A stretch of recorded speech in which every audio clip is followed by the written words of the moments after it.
Now, after 10 years, I had truly hoped progress in Afghanistan would be clear, and the Afghan people would be united, and their government and leaders would be one defined by honesty, integrity, and a shared determination to build a better state.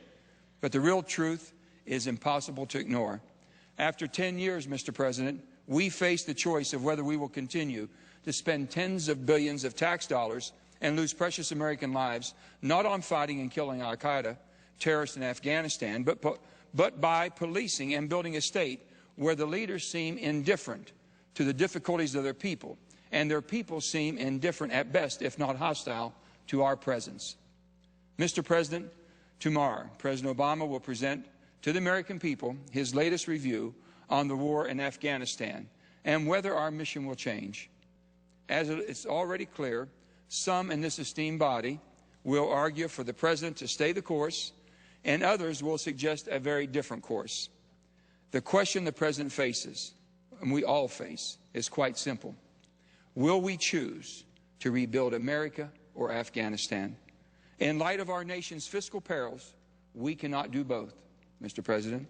I believe that if we are being honest with the American people about the depth of fiscal challenges we face at home, it is impossible to defend the mission in Afghanistan, in which we are rebuilding schools, training police, teaching people to read, in other words, building a country, even at the expense of our own. Neither the President nor any senator can divorce the difficult decisions we must now make in Afghanistan from the equally difficult decisions we must now make on cutting domestic spending in order to raise the debt ceiling. While the truth is the war on terrorism must be fought and it must be won, that war is not in Afghanistan. And yet, with every passing month, we are choosing to spend billions that we can't afford to fight a war against an enemy that is no longer there. Mr. President, since the day I was sworn in, I have heard from countless of my fellow West Virginians who ask, how is it possible that we are willing to spend hundreds of billions of dollars in Afghanistan while we face mountains of debt and spending cuts here at home? How is it possible that we will choose to spend hundreds of billions of dollars to build Afghanistan when our children, our seniors, our veterans, the poor and the middle class are being asked to bear the brunt of massive spending cuts?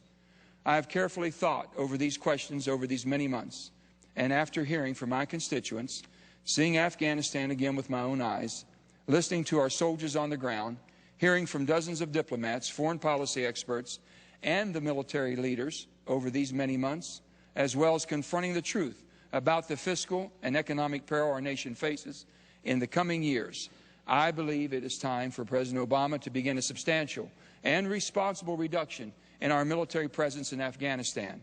I believe it is time for us to rebuild America, not Afghanistan.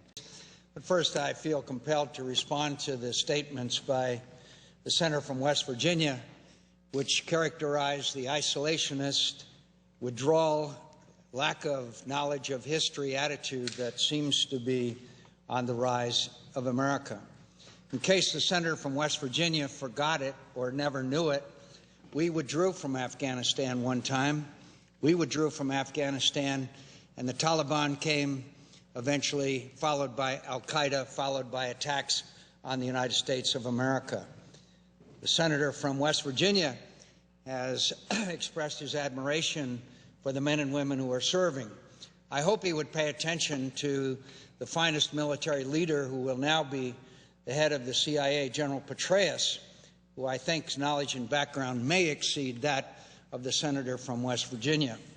If we leave Afghanistan in defeat, we will repeat the lessons of history, and it is not our expenditures on Afghanistan that are the reasons why we are now experiencing the budget difficulties that we are experiencing. I'm pleased that the senator from West Virginia went to Afghanistan once. I would suggest that he consult with the people who know best that since 2009, when the surge began, we have had success on the ground in Afghanistan, and we are succeeding. There are enormous challenges ahead of us. But as Secretary Gates has said, withdrawal to Fortress America, which is basically the message of the senator from West Virginia, will inevitably lead to attacks from them on the United States of America. I view the senator from West Virginia's remarks as at least uninformed about history and strategy and the challenges we face from radical Islamic extremism, including al-Qaeda. Senator from West Virginia. I have the utmost respect from the senator from Arizona, his commitment to this great country, his service to this great country. I can only report what I have seen. There twice. I was there as the governor in 2006 in Afghanistan, representing the great National Guard of West Virginia. I went back as 2010. I did not see an improvement. I saw deterioration. I did not see a country that had an infrastructure and economy. I saw a corrupt leadership, and I saw nothing good coming of it. With that, I know that the senator has had much more experience in that. I can only speak from a sense of common sense and speaking to the people of West Virginia and what they feel. We are a very hawkish state, as you know, and we're a very patriotic state. But if 10 years is not enough, how long is enough? And I think that's the question being asked, that the sacrifices are being asked by them. And when we can't build the water lines and sewer lines in West Virginia that are needed, fix the roads and repair the bridges, but yet they hear the billions that we're spending in a country that really doesn't want us there, I think it's time to leave. And respectfully, sir, that might be the disagreement we have. Thank you.